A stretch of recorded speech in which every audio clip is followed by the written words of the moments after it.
eu sou Maria Lúcia Cirilo, esse é o canal Lúcia do Marcilac.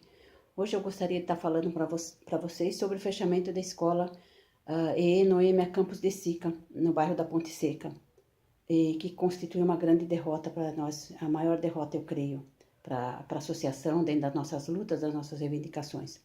Gostaria de pedir a todos que assistam o vídeo, curtam, compartilhem, façam comentário, façam esclarecimentos, por favor, quem tiver algum esclarecimento, souber de alguma notícia a respeito, que possa dar alguma luz sobre o assunto, que fale, né?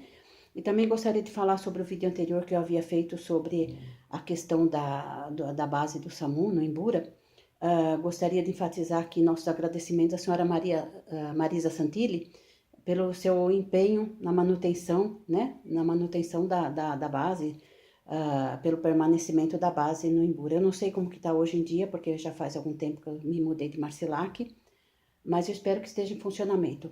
E isso sempre foi graças ao empenho da senhora Marisa em cuidar do imóvel, zelar pelo imóvel e zelar pela implantação da base.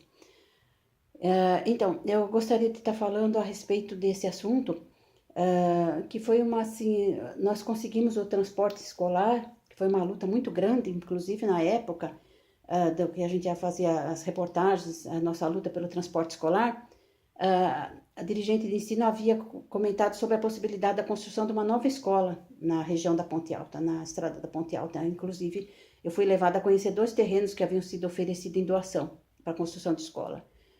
Mas eu fui enfática de que se construísse a escola se fosse necessário, mas que se mantivesse o transporte escolar. Jamais seria possível sacrificar o transporte escolar. Mas aí não se falou mais na construção da escola. E em 2003, em novembro de 2003, começou o zum de que a escola da Ponte Seca seria fechada. Então, nessa época, a gente convidou o promotor público que fosse até o local para conhecer a escola, para ver a situação, né, da escola. Se era uma escola que devia ser fechada, que era uma escola de primeiro ciclo, de primeira a quarta série, do ensino fundamental. E fomos lá com o promotor público e com a reportagem da TV Globo. E foi constatado que a escola estava em perfeitas condições de funcionamento. Acho que só uma fechadura ou uma válvula de descarga que estava com um probleminha, mas a escola havia sido pintada, estava tudo em ordem para começar o ano letivo de 2004. E qual não foi a nossa surpresa em 2004, quando soubemos que a escola havia sido fechada? A dirigente de ensino, não sei se foi ela ou quem foi, ou algum representante dela, chegou com um caminhão lá, reuniu os pais e avisou que a escola estava sendo fechada. Imediatamente carregou tudo que havia ali da escola e levou não sei para onde, e as crianças foram encaminhadas para a escola do Marcilac, para a escola Regina Miranda, e alguns, não sei, para a escola do Imbura talvez, mas foram encaminhados para a escola do Marcilac. E assim, foi uma coisa, um choque, porque naqueles dias eu havia sepultado minha mãe e meu irmão. Então, assim, eu estava num momento estava muito fragilizada. Havíamos perdido, inclusive, Humberto Siqueira, que era um grande lutador das causas de Marcilac, e seu pai. Também foram perdas difíceis para todo mundo. Então, assim, foi um momento de muita fragilidade para a gente, esse momento que a escola foi fechada. E assim, as pessoas falaram que se elas não fossem matricular seus filhos na escola do Marcilac, que eles iam ficar sem vaga para estudar. Então, assim, as pessoas correram atrás de matricular os filhos, ninguém queria ficar sem estudo, sem vaga para os seus filhos. Então, isso aqui eu tive lá há uns anos atrás, eu tive lá com o Gabo Morales, um fotógrafo, e ele, não sei se foi ele que fez essas fotos, não me lembro direito, mas são as últimas fotos que eu estive lá, talvez há mais de 5 anos, não sei, né? A escola já bem depredada, né? Mas dava para ver que era uma escola de bom porte, ela havia sido pintada, olha, depois de tantos anos, acho que aí devia ter cerca de 10 anos já, ainda estava em bom estado de conservação a pintura, né? Era um imóvel de bom porte não era uma coisinha pequena, não. Aqui a caixa d'água, né? Aqui as pias, o lavatório todo arrebentado já, né? Mas quando nós estivemos lá em 2003, estava em perfeito estado, inclusive as merendeiras estavam fazendo a comida, a escola tinha boas instalações, além de acho que 4 salas de aula. Aqui a entrada da rua, olha, é uma estrada de ligação, a estrada do Educandário, ela liga a estrada do 15 à estrada Ponte Seca, é uma estrada de ligação com portões, eu nunca vi uma coisa dessa. E na altura da escola ela tinha cerca, as crianças inclusive que vinham da região do 15 pulavam a cerca para poder estudar. Então, assim, umas coisas que acontecem em Marcilac que eu acho que não acontecem em outro lugar, não sei porque acontecem. Então, eu falei sobre, antes de prosseguir, eu gostaria de fazer um histórico rápido da origem da escola Noêmia Campos de Sica. O educandário da madrinha, ele tem esse nome porque a madrinha era uma senhora que se dedicava a alfabetizar as pessoas, a história que eu vi, a alfabetizar as pessoas da região. Quando ela faleceu, a família doou um pedaço de terreno ao Estado para que construísse a escola, e a escola foi construída, né? Então, a escola fica nessa região aqui, nessa Estrada Ponte Seca,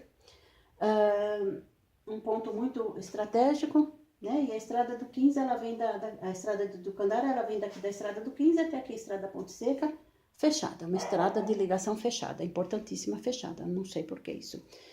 E aí, as alegações que a dirigente de ensino fez na época para fechar a escola, eram alegações que, no meu entender, eram alegações para que a escola permanecesse aberta, que era a distância, a baixa densidade demográfica, uma série de coisas, né? O baixo número de alunos. Mas imagina, crianças pequenas agora foram dirigidas para a escola do Marcilac, que era uma realidade completamente diferente da realidade que eles tinham ali.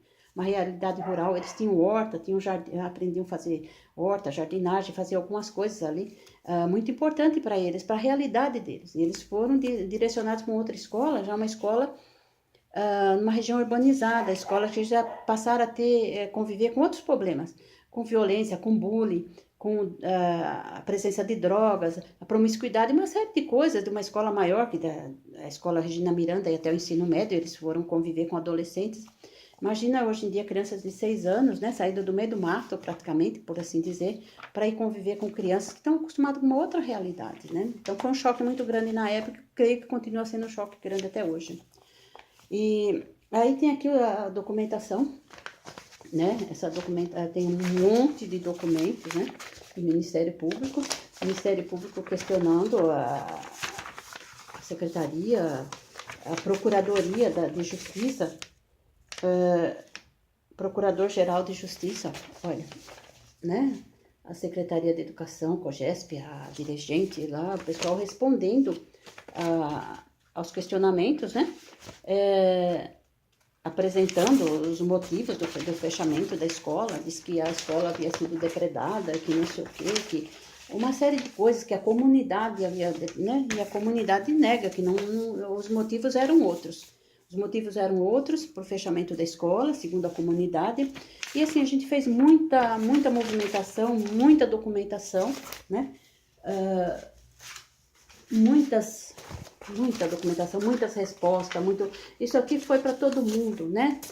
Secretaria de Educação, COGESP, o gabinete do governador, foi para todo mundo.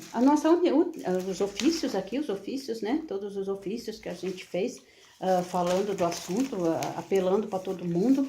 E a nossa última esperança em reabrir a escola era a visita do presidente do TRE, que ele veio visitar o distrito de Marcilac quando foi implantado os postos de votação.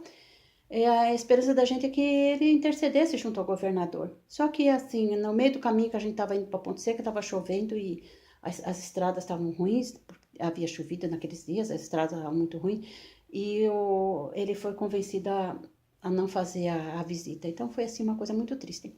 Levamos lá também alguns, né, deputado, vereador, o próprio promotor foi lá novamente ver a escola já toda arrebentada, depredada. E o que ele falou foi o seguinte, não podia fazer nada, porque a demanda estava sendo atendida, as crianças haviam sido direcionadas para Marcilac, que estavam sendo atendidas, ninguém estava sem vaga. Inclusive, eu tenho um documento aqui da promotoria, que eu encaminhasse qualquer falta de vaga de educação infantil, ensino fundamental, ensino médio, encaminhasse para a promotoria, para que a vaga fosse providenciada. A prefeitura se interessou pelo prédio, que o prédio foi colocado à disposição, e a prefeitura se interessou em fazer uma escola de educação infantil lá, mas eu achei que também era uma coisa assim desproposital. As crianças ser retiradas de vários pontos do distrito para ser levadas lá para uma área rural, que não tinha transporte público, não tinha como as mães virem para a reunião buscar um filho que estivesse doente, da mesma forma que as mães que moram lá, como que elas fariam para buscar um filho doente na escola do Marcilac, né? Uma coisa assim impraticável, na verdade, eu ir para a reunião pela falta de transporte. A escola tinha que ter ficado lá. Depois, mais para frente, foi fechada a escola Ribeirão dos Borges. Só que a Escola Ribeirão dos Borges foi assumida pelo município de Embu-Guaçu e funciona até hoje com a educação infantil. Mas assim, uma perda irreparável para essa geração, para gerações futuras, uma conquista, tudo que a gente perde é uma perda irreparável. Eu sempre digo que mesmo que a gente tenha um pinico furado na praça, mas é da comunidade e não pode ser perdido, quanto mais uma escola. Que houvesse, como a gente tinha conseguido o transporte escolar, poderia ter deixado uma das escolas funcionando, uma das duas funcionando, atendida pelo transporte escolar, e ampliar para o ensino médio, para o segundo ciclo do ensino fundamental, da quinta a oitava série, e para o ensino médio. Inclusive tem documento falando desse assunto. Então, assim, se alguém tiver algum interesse, eu tenho os documentos, né? Se alguém quiser saber a respeito. O prédio foi cedido para a prefeitura não fez nada, a gente não sabe também se foi cedido ou se ficou só na conversa. Houve uma cerimônia lá, tem até uma reportagem, eu não consegui localizar, em que a dirigente de ensino assina, junto com o subprefeito, na época, o senhor Walter Teste, a cessão do prédio, mas não foi feito nada, assim que eu saiba. Eu não sei se está funcionando alguma coisa lá, se alguém assumiu, o que foi feito do prédio, não tive mais condição de ir até lá. Então é assim, a gente fez aquelas reportagens, a menina que ia, né, de tanta dificuldade para chegar na escola, que era essa escola, já morava muito longe, aí conseguimos transporte escolar para ir de ônibus. E aí imagina depois de lá ter que ir para Marcilac, quer dizer, de Marcilac até essa escola da Ponte Seca são cerca de 9, 10 quilômetros. Dali onde ela morava era outro tanto. Então é assim, a gente acabou meio que chovendo no molhado, né? Aqui fala de as crianças que dependem do município vizinho, no caso ali, além das de Marcilac, da região da Ponte Seca, da Ponte Alta, que algumas acabam indo para Embu-Guaçu, principalmente da região da Ponte Alta do Mambu, acabam indo para Embu-Guaçu. Só que assim, quando chove, inunda o rio, sobe a água e eles não conseguem e acabam ficando sem aula. Aqui também do Jardim Oriental, que faz esse Jardim Oriental, Jardim Campestre, faz divisa com Embu-Guaçu também. Muitas crianças vão para a escola lá. O pessoal do Jardim Oriental reivindicou a construção de uma escola, mas foi negada. Também tem um documento aqui falando sobre o assunto. Então é assim, nega-se a construção de escola e fecha-se escolas que estão construídas. Até umas coisas que não dá para entender. A gente não sabe qual é o propósito das pessoas, se é de carreirismo. Não sei, eu não sou dirigente de ensino, não fui eu que fechei a escola, né? Não sei os motivos dela, ela deve ter tido os motivos dela, só que assim, ela também tem a consciência dela. Foi um prejuízo imenso para a nossa região, uma perda imensa, uma perda irreparável, uma coisa que me revolta até hoje, é um assunto assim muito delicado para mim, muito ruim para mim, não só porque a gente não conseguiu, mas pela perda que representa. É assim, eu lamento sinceramente. E gostaria que quem tivesse alguma informação a respeito que pudesse falar, esclarecer melhor o assunto. Obrigada a todos.